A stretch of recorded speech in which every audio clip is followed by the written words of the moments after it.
Hello, everybody. Dr. Rick Wallace dropping in on you. I hope that everybody is having an unbelievable week. I hope that the things you set out to do, you were able to accomplish. And even if you have had some challenges and some difficulties, if you're still breathing, you're still in the fight. Don't give up. Don't turn around. Remember, no surrender, no retreat. I just want to stop in real briefly and talk to you about something that's immensely important if you're talking about making some significant changes to the life that you're living, pursuing some worthwhile and worthy goals uh, with an intent of elevating the level at which you exist in this world. And I think that should be everybody's goal, next level living. I have never reached a point or a platform in my life where I felt, okay, I have arrived. I have been fortunate enough to be persistent enough to achieve some things that most people won't. But at no time did I ever look at it and say, okay, I'm good. That is not how I think. My goal is to be a better man today than I was the day before. How do I do that? I monitor my thinking. I monitor my movement. I enrich my existence. How do I do that? By reading, by studying, by observing, by learning. If you don't learn daily, you're not progressing, you're not moving, you're not achieving, you're not getting to a point in which you can really truly do things that are considered to be exceptional and extraordinary. And so that's the challenge I want to put in front of you today. Uh, if you want to change, I believe change starts within. Success is an internal endeavor. It moves inside outward. What you see on the outside had to start on the inside. There had to be some evaluation, some assessment, some changes in thought. Thought is by far the greatest vehicle of change. As a man thinks, so is he. Thoughts are the seeds of your destiny. How you're thinking consistently is mapping out your future, and you may not even see it, and you may be asking yourself why this way. You have to be aware of your thinking, whether you're thinking from a highly spiritual platform, whether you're talking about some of the more traditional religions. It all points to your thinking. If you talk about Christianity, it says, guard your hearts and minds, one of the most prevalent and consistent commands within the Bible. And then if you talk about specifically what Paul had to offer and contribute, I believe it's 2 Corinthians chapter 10, verse 3 through 5. It says, though we walk in the flesh, we do not war according to the flesh, for the weapons of our warfare are not carnal, but mighty in God for the pulling down of stronghold, casting down arguments and every high thing that exalts itself against what? The knowledge of God, bringing what? Every thought into captivity and to the obedience of Christ. If you look down the line, there are nothing but proverbs that talk about the importance of guarding your thinking, your thoughts. And then if we move into Matthew, Christ tells uh, those who are listening that out of the abundance of the heart, what the mouth speaks. So we know that words carry power, but where do the words come from? They come from the abundance of the heart. What is the abundance of the heart? The subconscious, the thoughts that you entertain daily beneath the surface that you may not be cognitively, you may not be consciously aware of. And that is important. If you want to change your life, you've got to break the patterns of negative thinking. You've got to consistently interrupt anything that is in diametric opposition to what you have declared and believe and are desiring and fighting for in your life. What you focus on in your life is what you will feel. What you focus on constantly is going to have a massive impact on your thought processes, and how you think is going to be a massive influence on how you perform. Your thoughts are going to determine your beliefs. Your beliefs are going to determine your actions. Your actions are going to create habits. How you move habitually is going to be a direct indicator of where you end up. If you want to change habitual behavior, you change habitual thinking. And you have to control that by what? First of all, purposely monitoring what you think and say. Second of all, guarding your gates against anything that will oppose your new idea of of existence or thought. You cannot be listening to, watching, or entertaining information and data that is moving against you. You can't have friends around you who are speaking negatively. You can't have someone around you who only has a negative opinion of you, a negative view of you. I'm not saying that you get a bunch of yes people around you. I have never believed in having yes men around me. I never did. That's not what I'm saying. What I'm saying is you have got to have people around you who see the potential in you, who encourage it, who inspire you to move and act on it.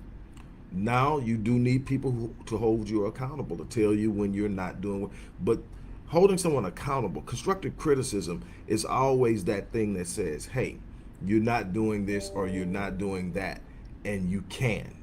In other words, a person who can see your potential can call you on not actualizing it. A person who sees your potential can call you on making wrong moves and poor decisions. But they will always point you to the fact that there's something better in you. They never leave you with thinking, I just can't do it. I'm just not that way. Anyone that tells you you're never going to amount to anything doesn't deserve to be in your circle. Anybody that can only point out all the things you've ever done wrong and not look at your desire for change and see the potential doesn't deserve to be in your circle. It's your responsibility to cultivate this new circle. It's your responsibility to cultivate a new way of living. How do you cultivate it?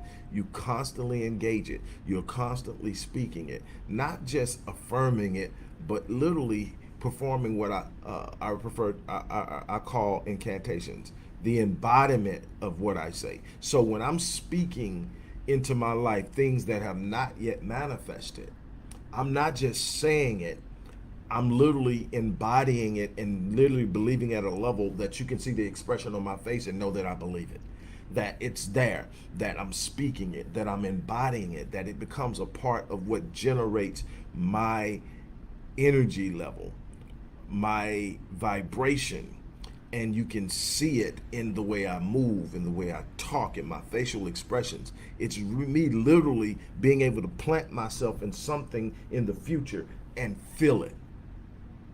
But that comes from being able to manage my thought processes at a level that puts me in a place to do that.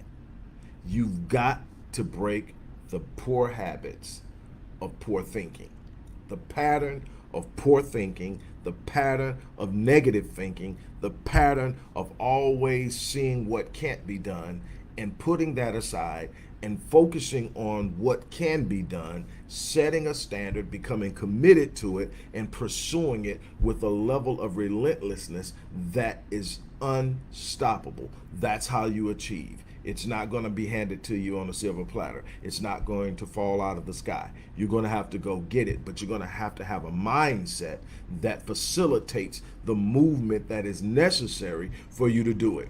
That's what I'm here to tell you today. That's what I want to encourage you to do. Look, there are some additional resources there. You know, we are doing some unbelievably powerful things at the Visionetics Institute and in some of the other companies that are a part of Rick Wallace Enterprises. And I'm excited about that. But what I want to do is I want to help as many people as possible this year get past the fear of uncertainty, get past the fear of failure, get past the fear of what other people are going to think and say, and to move into a place where you know no matter what's happening. I'm telling you, there are always challenges. You know, people tend to talk about their accomplishments. Nothing wrong with that. I believe that if you put in the work, you should be able to celebrate yourself. I have no problem with that. I'm not a person that walks around going, oh my, I wish they shut up. No, celebrate yourself. Here's the thing.